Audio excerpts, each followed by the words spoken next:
Hello, this is Beth from Beth's Needlework Stash, and we're still working on Inchies by Rees.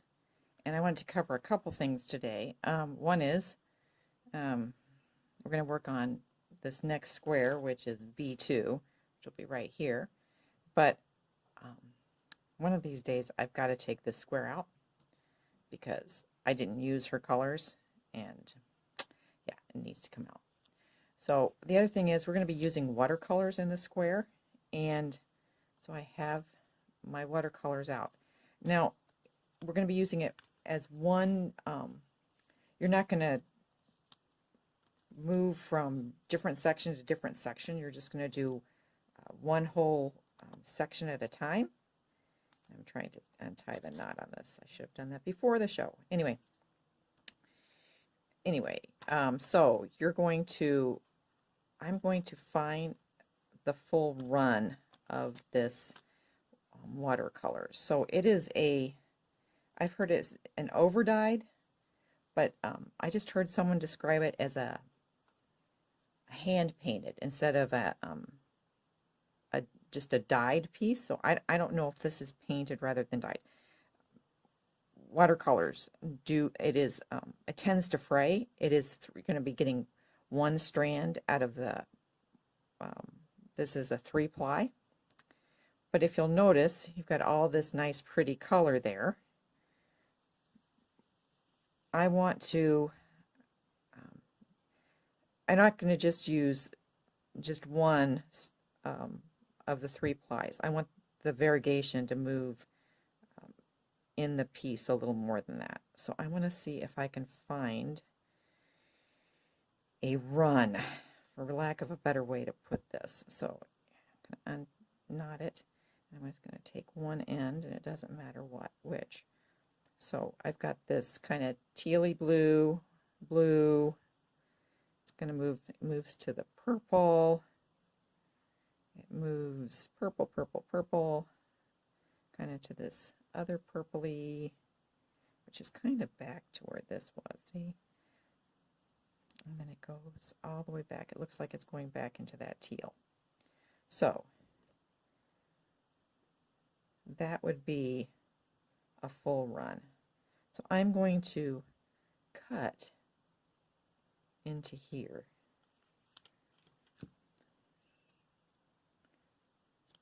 So I'm going to look at it. I think this is where my knot is going to go. So this is where my needle is going to go. So this is where my knot is going to go. I'm going to put a little loop in. So I know that if I need another piece of thread and I want to keep the run kind of, oh, I didn't get any of that green.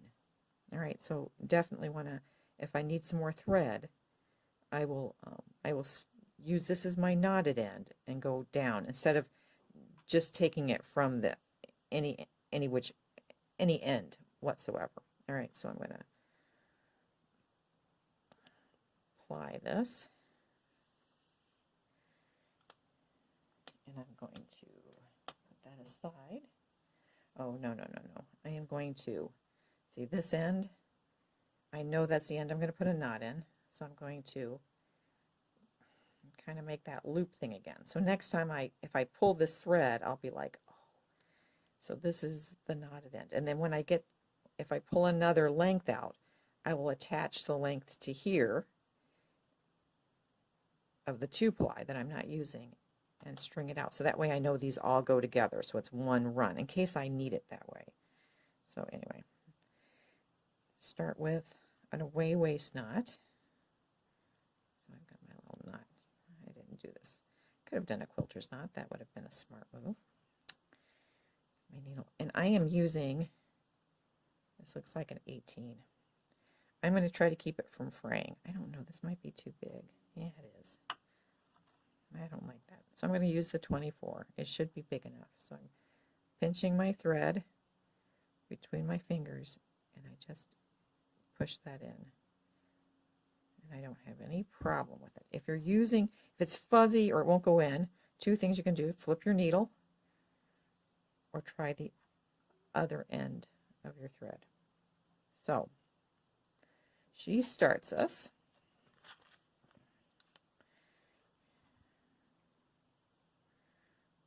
it's going to be a straight stitch. So that's 2 threads over. This is that corner. So I want to make sure my away waist knot is being covered. So I'm going to go here.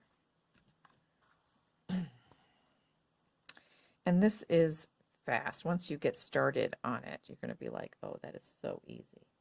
So looking at my chart, that's where the first stitch is, but that's not where we're taking our first stitch. We got to move one over. So it's 1, 1, 2, 3 over. I don't know, that doesn't look right. Why am I afraid? That is not in the right spot. It doesn't feel right. Oh, because it isn't. She's probably yelling at me saying, Beth, one more over, one more over. So yeah, I saw how I did that. One more over. Oh, and I want to zoom in. Sorry, ladies.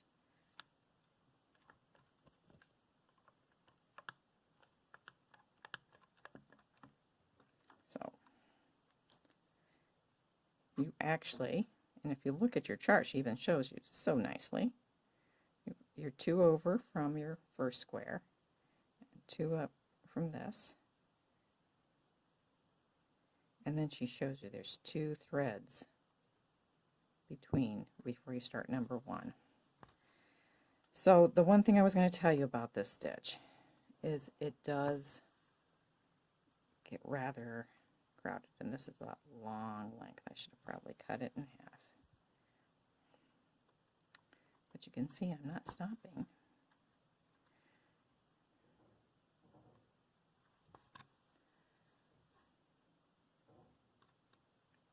What I was going to say was, this is a very thick thread. And what happens is it might be hard for you to pull through if you have like a little arthritis, something.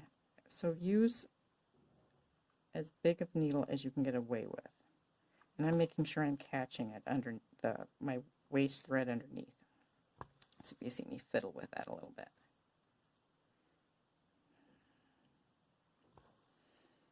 You guys probably already did this one saying, okay, this is simple, I don't need Beth's help, but just in case. So,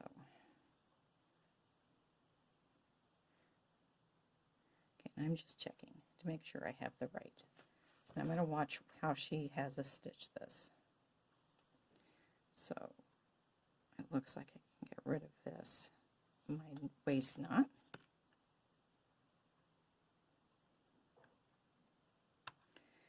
What I was going to say was,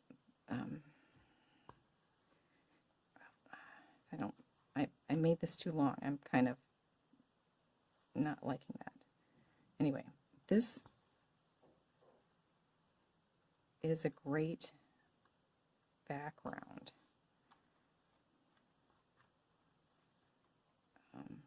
stitch. It adds a lot of texture. It is just an upright cross. But, and I don't know if you can hear the background noise.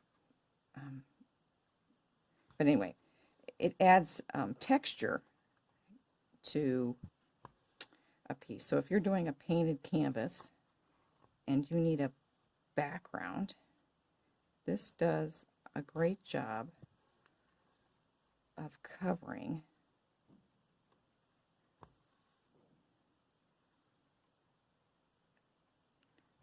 totally covering your canvas. I don't know if you can see that. The first row or two are fairly easy, but as you fill up, you will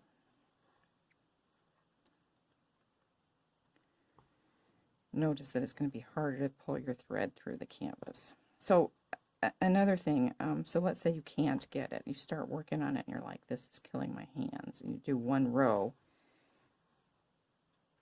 The other thing you could do is switch to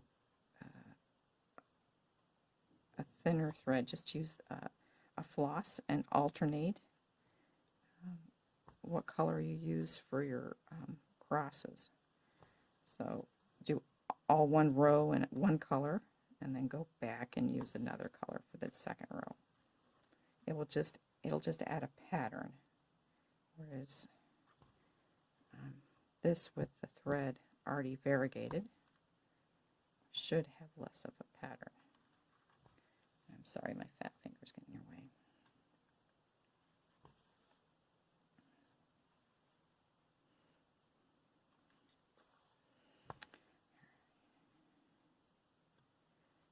This is the last one in this row.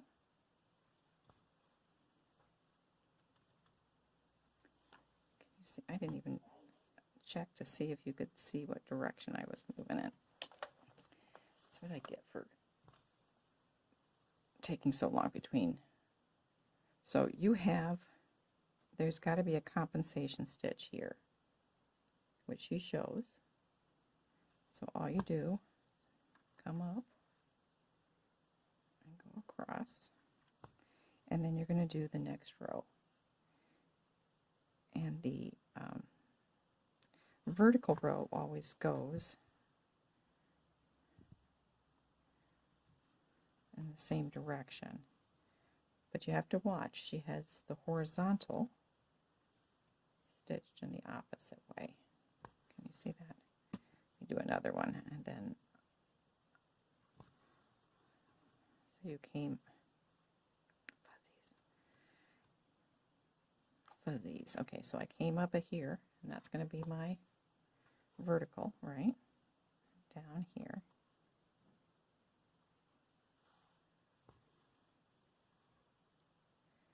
And then I'm coming up away and going down, just like her chart shows you. Nothing difficult here.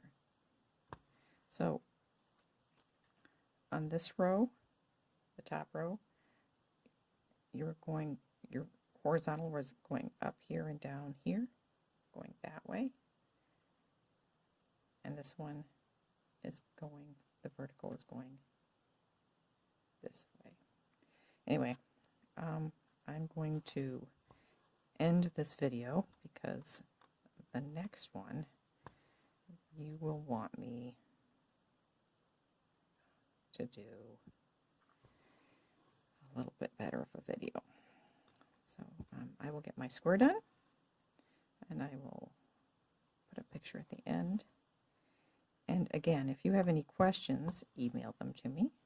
If you're a member of my guild, you'll have my email. If you don't, leave a comment on the video, and I will answer your questions as soon as I possibly can. And oh, I wanted to show you my red and white and blue square, because I'll stop here. I didn't use as variegated as a thread. It's a red, and you can see it just put a little bit of stripey thing in there. So anyway, we're moving on to this one next. So I will show that to you in the next video. Thanks. Have a good day. All right. Looks like I didn't make a video a moment ago. So I needed another length of thread. You can see I only got halfway through here. So I found the end that I had looped earlier. I cut off another length. And then the end that I had looped, so this is the end I knotted from the original. So this end over here is the end that was in my needle. This end I'm looping together, so that way it makes one continuous loop of thread. One continuous loop, yeah, if I can do this. Anyway, so this is my new thread, and it should have, so I can continue the variegation along this piece. And so it looks like I might need one more length of thread to finish this, and I'll do the same thing again.